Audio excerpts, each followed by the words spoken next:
Dans l'imaginaire collectif, la jungle n'est qu'une représentation de ce que l'on voit à la télévision, au cinéma ou sur Internet. Notre perception de ce monde sauvage n'est pas tout à fait exacte et un homme intrépide a décidé de l'explorer lui-même. Il s'est lancé dans une aventure sauvage qui l'a fait ressembler à un personnage bien connu du folklore populaire. Le nom de Tarzan te dit quelque chose ? La jungle mystérieuse est connue pour abriter de nombreuses espèces animales et végétales. Et malheureusement, les humains n'en font pas partie. En fait, quand on entend le mot jungle, on a tendance à s'enfuir le plus vite possible. Il est tellement plus facile de rester assis sur son canapé, de regarder la télévision et de profiter de notre petit confort avec une bonne tasse de chocolat chaud un samedi après-midi. La question est donc, pourquoi cet homme a-t-il choisi un tel style de vie ?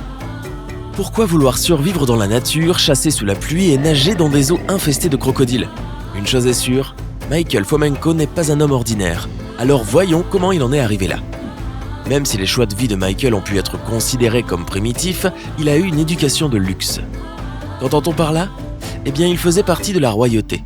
Son père était cosaque et sa mère était une princesse géorgienne. Né dans les années 1920, il avait une sœur aînée prénommée Inessa. Malheureusement, le statut social de la famille leur a causé des problèmes, ce qui a entraîné leur fuite de la Géorgie. En raison de la situation politique de l'époque, ils avaient désespérément besoin de meilleures conditions de vie et c'est pourquoi ils sont partis. La pauvreté est devenue un réel problème auquel la famille a dû faire face. Et pour survivre, ils ont emporté tous leurs objets de valeur, les ont vendus, ont falsifié leurs pièces d'identité et se sont embarqués dans une épopée de survie. À l'époque, ils ont engagé des passeurs chinois pour les aider à traverser la frontière et à se rendre dans la région chinoise appelée Mandchourie. Ils ont voyagé à pied pendant environ un mois, traversant une vaste forêt de pins de Sibérie. Mais comme ils étaient encore recherchés, ils se cachaient pendant la journée et marchaient la nuit. Finalement, ils sont arrivés en Chine et s'y sont installés pendant quelques années jusqu'à ce qu'ils soient capables de se remettre sur pied. Malheureusement, ne se sentant toujours pas en sécurité en Chine, la famille a décidé de s'installer au Japon, qui était plus sûr. Ils se sont établis à la campagne autour de Kobe. Et c'est là que Michael est tombé amoureux de la nature. Il a commencé à passer plus de temps à l'extérieur qu'à l'intérieur, et cette fois c'était son choix. Michael et sa sœur aimaient tous les deux s'allonger sur des lits de violettes au printemps, marcher dans la nature et embrasser le côté insouciant de la vie. Quelques années ont passé et le père de Michael a décidé qu'il serait plus sûr de déplacer à nouveau la famille. Il soupçonnait qu'un conflit politique soit sur le point d'éclater et il ne voulait pas que sa famille en soit victime. Alors ils ont fait leur valise une fois de plus et ils sont partis vers le sud. Cette fois-ci, ils ont déménagé à Sydney en Australie et ils ont recommencé leur vie avec davantage d'espoir. Le père de Michael a commencé un emploi en tant que directeur d'une école très prestigieuse, où Michael et sa sœur étaient tous deux scolarisés. Mais à cause de leurs expériences antérieures et de leur mode de vie, ils ont eu du mal à s'intégrer. Ils n'arrivaient pas à s'entendre avec les autres enfants et ils ne pouvaient pas communiquer avec eux. La barrière de la langue était un vrai problème. Les expériences antérieures de Michael l'ont plus affecté que sa sœur. Ce n'est pas qu'il avait du mal à socialiser, c'est juste qu'il aimait passer du temps seul dans la nature, plutôt qu'en compagnie d'autres personnes. Michael était aussi un sacré athlète. Ses facilités en sport l'ont aidé à devenir un décathlonien célèbre et les prix et médailles n'ont cessé de s'accumuler. Il survolait les épreuves de marathon. En fait, il était si doué qu'il a failli représenter l'Australie aux Jeux Olympiques de 1957. Mais personne n'aurait pu prédire ce qu'il a fait ensuite. Malgré son succès sur les terrains de sport, Michael ne s'est jamais vraiment senti à sa place. Et son besoin d'isolement n'a fait que se renforcer. Son père lui avait fait découvrir l'Odyssée d'Homère et il a commencé à s'identifier au protagoniste du livre Ulysse qui a enduré un voyage en mer de 10 ans semé d'embûches. C'était une épopée auquel Michael pouvait facilement s'identifier et elle a influencé ses choix de vie. Très vite, il a commencé à se dissocier des biens matériels pour explorer la nature. Son état d'esprit avait changé et sa vision de la vie avait évolué, tout comme son apparence. Il a arrêté de s'habiller avec des vêtements inconfortables et a cessé de se couper les cheveux et de se peigner. Cela a marqué le début de sa transformation en Tarzan moderne. Progressivement, Michael s'est rapproché de plus en plus de la jungle, jusqu'à ce qu'il en devienne un résident à temps plein. Il n'avait pas de facture, ni de loyer à payer, ni de patron à qui rendre des comptes. Il n'y avait que lui et la faune. Sa liste de tâches quotidiennes ne comportait qu'un seul élément, la survie. Et c'était déjà un beau défi. La forêt tropicale du Queensland était remplie de mystères et de dangers qui se cachaient dans chaque recoin, mais Michael a réussi à vivre en harmonie avec ce nouvel environnement et mode de vie. Contrairement au Tarzan fictif, Michael a lutté pour survivre au début. La jungle australienne présente de nombreux dangers et pour une personne inexpérimentée comme Michael, il pouvait vraiment mettre sa vie en péril.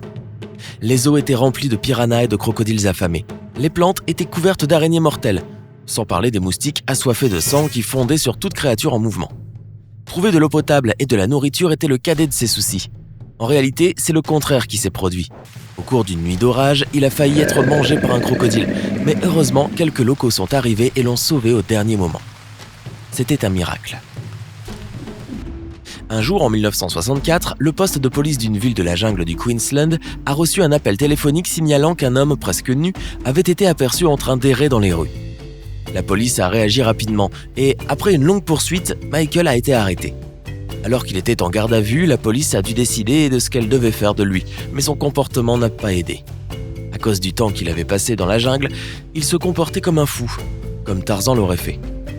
La police a donc décidé de l'interner dans un établissement psychiatrique où il pourrait être diagnostiqué et traité de manière appropriée. Les médecins en sont arrivés à la conclusion qu'il était cliniquement fou, mais en réalité, il avait simplement passé un peu trop de temps dans la nature et avait oublié comment les humains se comportaient. Peu de temps après, les médecins de l'hôpital psychiatrique ont décidé de lui administrer un traitement complexe pour l'empêcher de se comporter comme un barbare. Mais si Michael avait décidé de faire partie de la jungle, c'était pour une raison. Et ce que les médecins ne comprenaient pas à l'époque, c'est que son comportement barbare et tarzanien n'était pas dû à une maladie mentale. C'était simplement son choix. Après des années de tentatives de traitement inefficaces, les médecins ont finalement abandonné et Michael a été à nouveau libre. Alors il est retourné à l'endroit où il se sentait chez lui, à savoir la jungle australienne. Mais cette fois, il avait appris sa leçon et a été plus malin. En 1966, il s'est joint aux aborigènes d'Australie et c'était le meilleur choix qu'il ait pu faire à l'époque, car il est resté avec eux et a vécu de la terre pendant plus de 50 ans. À ce moment-là, notre rebelle a commencé à devenir trop vieux pour chasser et fabriquer ses propres armes, nager et courir. Il a donc été admis dans un établissement de soins pour personnes âgées en 2012, où il a tranquillement fini ses jours. Il est clair que Michael aimait la nature et tous ses mystères, mais il a aussi fait des apparitions inattendues dans le monde civilisé, notamment pour se réapprovisionner. C'était aussi un sacré farceur. Il attendait dans les arbres et sautait sur les camions qui passaient pour effrayer les passagers. Même s'il ne voulait pas faire partie de la société, il aimait quand même avoir quelques contacts avec le monde des villes. Mais tout comme Tarzan, la nature et la faune étaient sa maison. Il avait l'impression d'être enfin à sa place et il s'y sentait en sécurité. L'histoire de ce Tarzan moderne vivant dans les profondeurs de la jungle du Queensland a fait couler beaucoup d'encre. Et comme il est devenu célèbre dans la région, les gens ont commencé à le reconnaître. Ce n'est qu'en 2012, lorsqu'il a été admis au centre pour personnes âgées, que les gens ont remarqué qu'il avait disparu. Les communautés de la région ont commencé à exprimer leurs inquiétudes au sujet de cette disparition. Et jusqu'à ce qu'ils découvrent où ils étaient, ils n'ont pas cessé de le chercher. Cela montre que même sans le savoir ni le vouloir, il a eu un impact sur la vie des gens. Selon toi, qu'est-ce qui peut pousser quelqu'un à fuir la société, à rejeter tous les biens matériels et à vivre de la terre pendant plus d'un demi-siècle ? Penses-tu que survivre dans la nature était moins stressant pour Michael que de vivre en société ? Réponds-nous dans les commentaires. Si tu as appris quelque chose de nouveau aujourd'hui, mets un like à cette vidéo et partage-la avec tes amis. Et ne pars pas si vite au fin fond de la jungle. Nous avons plus de 2000 vidéos sympas à te montrer et il n'y a pas internet dans la forêt. Tout ce que tu as à faire est de choisir la vidéo de gauche ou de droite, de cliquer dessus et d'en profiter. Prends la vie du côté sympa.